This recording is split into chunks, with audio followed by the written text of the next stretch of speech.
Raider Nation, what's going on? It's Mitchell Renz here, host of the Raiders Report. And coming up on today's show, I got my quarterback wish list for the silver and black. So what you're going to see here on today's episode is I'm going to be ranking from 10 all the way down to 1, the top 10 quarterbacks that I want to see under center for Tom Telesco, for Antonio Pierce this upcoming season. And obviously the person that I have ranked number 1 is the guy that I want the most. So, who you got? Which quarterback do you want to be the Raiders starter in 2024? We're going to get a bunch of different answers here on the show. We're going to see names like Justin Fields, Russell Wilson, Caleb Williams, Jayden Daniels, Michael Pennock Jr., Bo Nix, J.J. McCarthy. I have done this show. I have done this song and dance over and over and over again. And finally, I am saying this is my final ranking before free agency of the quarterbacks that I want to be under center the most for this football team. Let's go to number 10 on my quarterback wish list here for the Raiders. It's Bo Nix out of Oregon. I have said time and time again that I think Nix is a good leader. And if you put him in the right system, you let him learn for a year or two, he might be able to be a decent quarterback in the NFL. But this show is around starting quarterbacks for this upcoming season. I know that Nix had a phenomenal year this past year for the Ducks, over a 77.4% completion percentage, 4,508 yards, 45 touchdowns, 3 interceptions. But to me, he's not ready to start in the NFL. And based on people who I talked to that were at the Senior Bowl, based on the people who I talked to at the Combine, multiple NFL sources have reached out and said to me that, hey, Bo Nix is not somebody that I would draft in round 1 if I was any NFL team. Let's go to number 9 here. It's J.J. McCarthy. Now, I'm a little bit lower on McCarthy than a lot of other people in the industry, and I do think that McCarthy has some upside. When I look at the tape on J.J., I see a worse version of a Trevor Lawrence. Like, I do think that McCarthy has great ability to run. I don't love the arm. Like, to me, he does have a strong-ish arm. Like, if I were to rate it on a scale 1 to 10, I'd probably give him a 7. The thing that concerns me with JJ is he doesn't have the ability to float one in there. He has one speed and one speed only. He is a great leader. He has won a lot of big games. And if the Raiders were to draft McCarthy, I wouldn't want them to draft him in round 1. And that's the reason why he's number 9 on my list, because you're probably going to have to take him at number 13 or even higher. That is the simple reason why he's number 9 on my list. Coming in here at number 8 is Spencer Rattler. I am not saying that Spencer Rattler is a better quarterback than J.J. McCarthy. I am simply saying that I would rather have Spencer Rattler in round 3 than J.J. McCarthy in round 1. There is some upside with Rattler. I mean, this was at one point the most highly touted quarterback coming out in terms of getting ready to enter college. He goes to Oklahoma after Kyler Murray, Baker Mayfield win the Heisman. Like, it was at the time, if you were that quarterback and you were that dude, you went to Oklahoma. Everybody that I talked to, he won the MVP at the Senior Bowl. He was good at the NFL Combine. If you're going to take a risk on a guy, if your quarterback right now is Aidan O'Connell, and if the Raiders go, well, we're not going to trade up for anyone, we're not going to take anybody in round 1 or round 2, who's a good quarterback that we could target in round 3 that's got some upside? His name is Spencer Rattler, because I'm telling you right now, if you put Rattler up against Aidan O'Connell in this entire offseason, let him battle it out, I'm confident that Rattler's going to come out on top. Let's go to number 7 here. It's Kirk Cousins, quarterback for the Vikings. And I did have Cousins ranked higher in terms of where I thought he could potentially be. I no longer think that Cousins is going to be the Raiders quarterback simply because I believe now that he's going to end up signing a deal with the Atlanta Falcons. The reason why he is number 7 on my list, yes, he is talented, but it's expected that he's going to get a deal around $35-40 million per year. And what I don't want the Raiders to do is do exactly what they did last offseason. Sign a veteran quarterback that has an injury. Yes, Cousins is looking healthier. He's got that ruptured Achilles, and he's expected to be back way before the season. But the Raiders got a brand new head coach. You got a brand new GM. You got a brand new quarterback coach. You got a brand new offensive coordinator. You got all these new things that, let's face it, you're not going to be able to work with your quarterback. We cannot afford to have another QB situation where they are not ready to go to start the regular season. Before I get into my top 6 quarterbacks here on the Raiders Report, I got to tell you about today's sponsor, which actually, Chip, I came prepared. I came prepared today. I got some deodorant on here, and I don't know about you. Sometimes when I do this show, I sweat. I sweat a lot. And thank to Mando. I know it's green, so you're not going to be able to see it all that well, and you're not going to be able to smell me either. I also love this, Chip, because I don't know if you know this. You can use this stuff on your feet.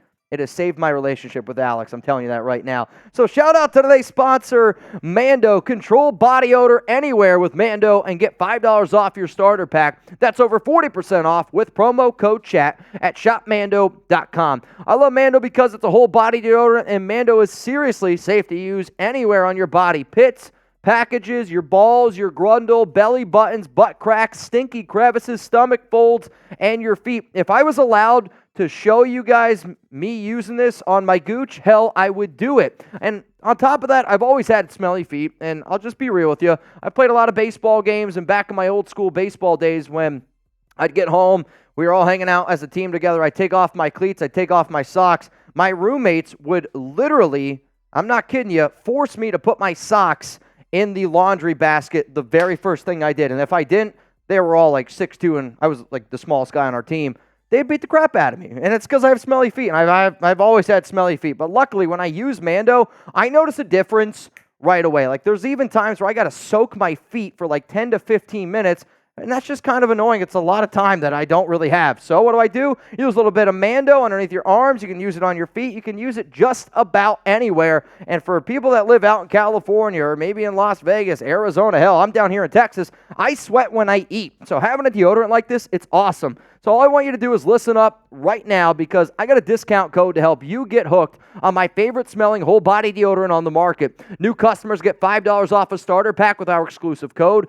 That equates to over 40% off your starter pack. So use code CHAT at shopmando.com. That's SHOPMANDO.com. It's time to smell better naked. Your partner will thank you. Speaking of my partner, Alex, you know who she loves? She loves my Penix. And I'm going to go with Pennock Jr. here from the Washington Huskies at number 6. The reason why I got Penix here at number 6 is because I do think that he's a better quarterback than Rattler, than J.J. McCarthy, than Bo Nix. And I have him above Kirk Cousins. I would be more confident in Cousins to start in year one, but I do think that Penix, now that he has passed his medicals and all that stuff is checked out, there's an opportunity to get him. I will still sit up here and say that I do not want the Raiders to draft Penix at number 13. I don't want the Raiders to trade up for him. This would be a quarterback that you could potentially trade up for in the back end of round 1. I don't foresee him being available in round 2, but if he is there, I am open to the idea. Like the past 2 seasons for the Huskies, he was incredible. And minus the Michigan game,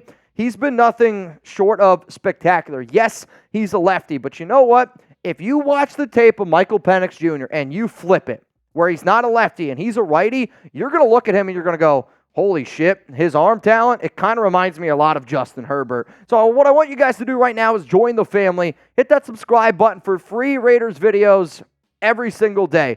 There's a reason why we have over almost now 166,000 subscribers. We put out videos more than anybody in the game. You might not agree with everything that I say, but that's okay. And I want you to treat this show like a family, because the amount of awesome relationships that I have been able to create through this show, the amount of awesome relationships that I see in the chat every single day, I get to wake up and I get to do something that I love. And if you don't see how much I love this job, then maybe you shouldn't subscribe to the Raiders Report. Let's go to number 5 here on my quarterback wish list. It's Justin Fields from the Bears. I have said before that there is a 0% chance that the Raiders trade for Fields.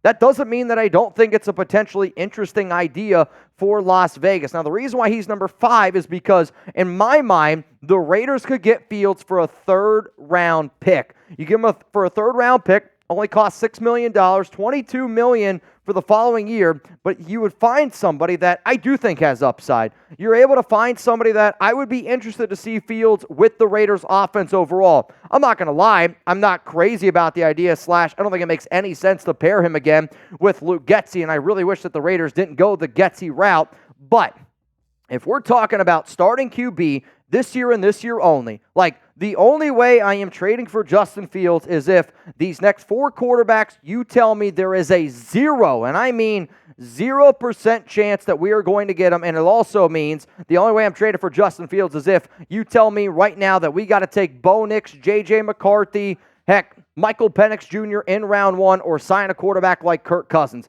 I don't want to do any of those things. I would much rather trade for Justin Fields than everything that I just mentioned. Let's go to number 4 here on the list. It's Russell Wilson. And if you can get a quarterback of his caliber at $1.21 million, I think you are insane for not at least entertaining the idea of around it. Wilson is still a top 15, top 16 quarterback. He's got playoff experience. He also, on top of that, has a Super Bowl ring. Yeah, he's a cornball. He's a weird dude. But to me, if you can get him at 1.2, then you can build in free agency, you can build in the draft, and I'll tell you this right now, if the Raiders would have had Russell Wilson last season, they're a playoff caliber team.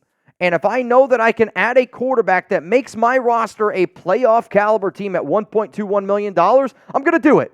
Because you know what? Antonio Pierce said anybody can be a Raider. And even though Wilson is one of my least favorite people out there, if he helped us win some playoff games and a potentially a Lombardi, I guess you what? He's going to be a fan favorite. I can guarantee you. So how about this, though? Yes or no? Would you be okay with if the Raiders signed Russell Wilson to a deal at $1.21 million? If you're like, Mitch, why the hell would Russell Wilson do that? I want you to go check out 2 videos because now I've done it twice. I made a video all the way back on January 4th, why you would do it. And I also put out a video earlier this week of why Russell Wilson would play for an NFL team and why he will play for a team at $1.21 million. Let's now get into my top 3 quarterbacks, which really should not surprise anybody. Now, maybe the rankings might surprise some people, but the 3 QBs should not. I have gone into this offseason with one thing in mind and one thing only. I want to find a franchise quarterback. I'm done with Band-Aids, and I want to find a 10-year starter. The reason why I have Caleb Williams here at number 3, I think Caleb is a phenomenal talent from top to bottom. Many people think he's the best quarterback in this year's class. To me, though, the only way that you're going to get Caleb Williams is if you trade up to number 1. The other 2 quarterbacks that you're going to see, you're not going to have to trade up to number 1. And right now, like you're talking about 3 firsts, 3 seconds, 2 starters, and that might just be the tip of the iceberg to go up and get this guy. If he was a slam dunk, I would definitely entertain the idea. Don't get me wrong. I think he's a phenomenal quarterback. I don't think that he's going to be the next Patrick Mahomes. I do think that he has the highest upside and legit like top 5 QB upside. But out of the next 2 quarterbacks that I'm going to talk about, this is the one that scares me the most because if you want to be a unbelievable elite quarterback in the National Football League, obviously you got to have the tools.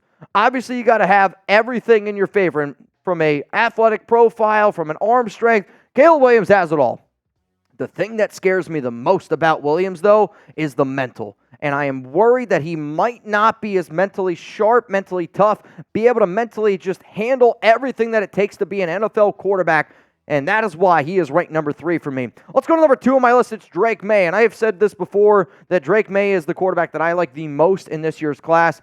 I don't care what's his name said and has him as his 6th ranked QB. He hasn't been right about, Chris Sims hasn't been right about quarterbacks in a very long time. When I watch Drake Maye play, I see a quarterback that reminds me of Justin Herbert and Aaron Rodgers. Does he have some accuracy issues from here and there? Yes. But when I watch the times that he misses throws, it's almost like because he's not confident. And he's probably not confident because he's not playing with any NFL talent at North Carolina. His 2023 season, he did struggle. But he also, at 6'4", like 230 pounds, he's got the body type of everything you look for in a quarterback. And I actually laughed because recently people are like, oh, he doesn't have a strong arm.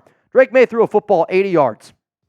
80 yards in the last 2 weeks. And he did it, and it didn't even look all that difficult. How many quarterbacks can throw a football 80 yards? It would take Jimmy Garoppolo 2 crow hops, and he's still not getting it 80 yards. But the tape that I watch and why I'm so high on Maye is because back in 2022, when he did actually have some NFL talent around him, he was the best quarterback, I think, in college football if he were to come out right away. And I know that might be saying a lot considering some of the QBs that did come out this past year, but 38 touchdowns, 7 interceptions. I like what I see in Drake Maye. He's got the mental, and he's going to be a hell of a quarterback. But you know what?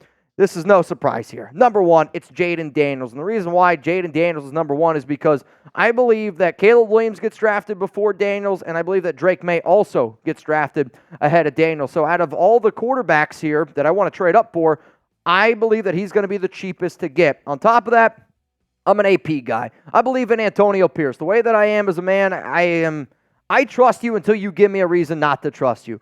I am trusting Antonio Pierce. I'm going to trust Tom Telesco. And until they tell me or give me a reason not to trust them, I'll say okay. But if Antonio Pierce is so sold on this guy, Marvin Lewis is very sold on this guy, it sounds like to me that the plan has been, and it's always going to be, getting the Heisman Trophy winner, Jayden Daniels, who continues to get better and better and better every time he steps on the field. And not only can he pass, yeah, he struggles between the numbers at times. That's something that needs to get better. Yes, he's a little bit thin. He's got to put on some weight there as well. But 40 touchdowns, 4 interceptions is impressive. But then his rushing ability. And he's not even a quarterback that looks to run. It's just when plays break down, he has the athletic ability to be able to take it for a first down, to be able to take it 50 yards. And he did that against SEC talent. My notes that I have on Jayden Daniels are the same notes, very similar notes that I had to Lamar Jackson. And I know I've said this before. I'm not sitting up here saying that Jayden Daniels is Lamar Jackson because they're totally different quarterbacks. It's just when Jayden's on the field, he's the best player on the field. And sometimes the talent might not translate right away, but when you're just this athletically gifted and when you're just this talented, I'm willing to bet on that guy. And for that reason, I think Jayden Daniels is the number one quarterback that I want for the Las Vegas Raiders. And at the end of the day, we're going to agree on some names. We're not going to agree. I want the Raiders to draft a quarterback. I want the Raiders to find their franchise guy. And if you want the Raiders to find their franchise guy, I want you to click that like button right now. And to me, the franchise guys are Jayden Daniels, Caleb Williams, Drake Maye. I am willing to bet my house on those 3 quarterbacks being successful in the NFL. Obviously, I predicate this on them being with the Las Vegas Raiders. I can't help Drake Maye if he goes to the Commanders and that whole. I can't help if Caleb Williams goes to the Bears and that organization. I'm talking about just the Raiders and Raiders only, that I'd be willing to bet my house that Jayden Daniels, Caleb Williams, and Drake Maye are successful quarterbacks. And for that reason, I don't care what it costs. If you find your franchise quarterback, it's 100% worth it. So let's roll through these names one more time here. My Raiders quarterback wish list in terms of who I want the most to who I want the least as under center. Jayden Daniels, Drake Maye, Caleb Williams is my tier 1. Then next tier is going to be Russell Wilson. The next tier after that is Justin Fields, Michael Penix Jr. Next tier after that is Kirk Cousins, Spencer Rattler. And then after that is J.J. McCarthy and Bo Nix. Some honorable mentions on here. Aidan O'Connell's an honorable mention. I want Aidan to be the backup of the Raiders, and to me, I hope that he's a Raider for a long time, and I hope he's a backup on our team for a long time. He's going to be one of the best backup QBs in the NFL for years to come. Ryan Tannehill did not make my top 10, but if you're looking for a cheap veteran, maybe at about $10 million per year. I don't love it. It's a name to consider. This is just more of who I believe are the best free agent quarterbacks out there. Jacoby Brissett, though, I believe he might be going back to New England as some rumors that are out there. And then Baker Mayfield, even though I think that he's going back to Tampa Bay, I'm not going to give Baker $30 million plus a year, but he deserves to at least make this list.